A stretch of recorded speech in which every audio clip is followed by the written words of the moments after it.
በሐኪም ሰለሞን አዳሙ እየተዘጋጀላችሁ የሚቀርበው ቅዱስ ሚካኤል የባህል ሕክምና ነው። ዛሬ ዘንላችሁ የቀረብነው የባህላዊና የዘመናዊ ሕክምና ታሪካዊ አመጣጥ እንዲሁም ልዩነትና ተመሳሳይነትን ነው። ተከታተሉ።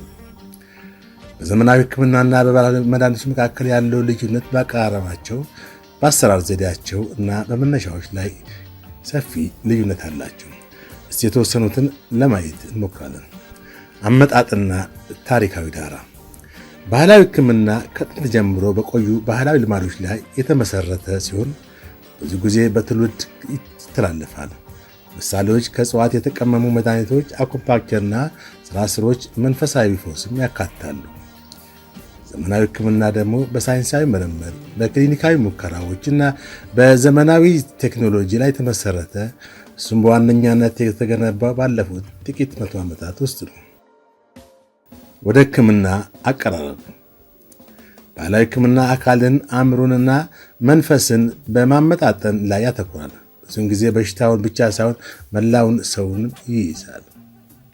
ዘመናዊ ሕክምና ብዙ ጊዜ መድኃኒቶችን፣ ቀዶ ጥገናን ወይም ሌሎች የላቁ ቴክኒኮችን በመጠቀም የተወሰኑ ህመሞችን ወይም ምልክቶችን በመለየትና በማከም ላይ ያተኩራል።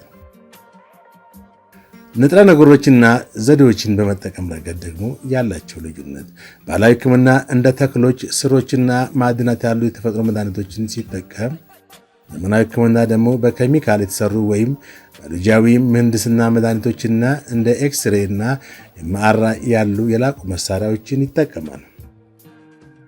ማስረጃና ምርምርን በተመለከተ ባህላዊ ሕክምና በአብዛኛው በተሞክሮና እምነት ላይ የተመሰረተ ሲሆን ምንም እንኳን አንዳንድ ልምዶች አሁንም በሳይንሳዊ መንገድ እየተጠኑ ይገኛሉ። ዘመናዊ ሕክምና ደግሞ በሳይንሳዊ ምርምር፣ በማስረጃና በቁጥጥር ላይ የተመሰረተ ሙከራን ያካሂዳል። ተደራሽነትና ወጪን በተመለከተ ባህላዊ ሕክምና ብዙ ጊዜ የበለጠ ተደራሽና በተመጣጣኝ ዋጋ በተለይም በገጠር አካባቢዎች እንደ ልብ መዳረስ ይችላል። ዘመናዊ ሕክምና የበለጠ ውድና በሆስፒታሎች፣ ፋርማሲዎችና በሰለጠኑ ባለሙያዎች ላይ ጥገኛ ሲሆን ይስተዋላል። ንብን በተመለከተ ነው። ባህላዊ ሕክምና ያነሰ ቁጥጥር፣ ጥራትና ደህንነት ሊለያይ ይችላል።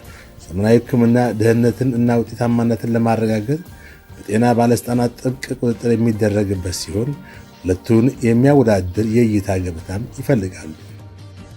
ቀጣይ ደግሞ የሚመሳሰሉባቸው ነጥቦችን ለማቅረብ እንሞክራለን።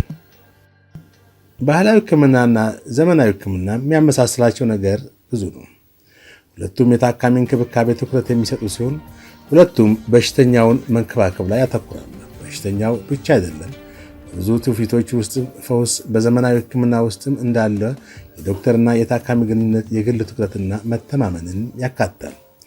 የመከላከያ እርምጃዎች ባህላዊ ሕክምና ብዙውን ጊዜ በሽታን ለመከላከል እንደ ተገቢ አመጋገብ፣ ንጽህናና የአምልኮ ስርዓቶች ያሉ ልምዶችንም ያጠቃልላል። ለክትባት፣ የአካባቢ ጽዳትና የግል ንጽህናና የአኗኗር ዘይቤ ካሉ ዘመናዊ የህዝብ ጤና ስልቶች ጋርም ተመሳሳይነት አለ። የባህል ሕክምና አግባብነትም ሁለቱም የሚያገለግሉት ማህበረሰብ ባህልና እሴት ተጽዕኖ ያሳድራል።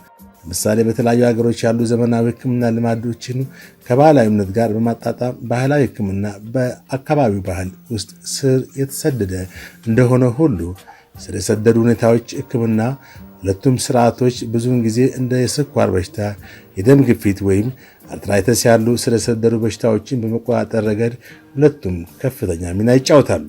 ዘመናዊ መድኃኒትን እና ቴክኖሎጂን ሲጠቀም፣ ባህላዊ ሕክምና ደግሞ እጽዋትን፣ ማሸትን ወይም አመጋገብን ሊጠቀም ይችላል። የመዋሃድ አቅም ለታካሚዎች ከሁለቱም ዓለም ምርጡን ለማቅረብም ባህላዊ ሕክምናና ዘመናዊ አቀራረቦችን የተዋሃደ ወይም ተጨማሪ መድኃኒትን የሚባሉትን የማዋሃድ ፍላጎት እያደገ ይሄዳል። ይህ መረጃ አጠናቅሮ ያቀረብላችሁ ሐኪም ሰለሞን አዳሙ የቅዱስ ሚካኤል የባህል ሕክምና ማዕከል መስራችና ዋና ሊቀመንበር ነው። የበለጠ መረጃ ወደ ቅዱስ ሚካኤል የባህል ሕክምና በመምጣት ሐኪም ሰለሞን አዳሙን ያማክሩ።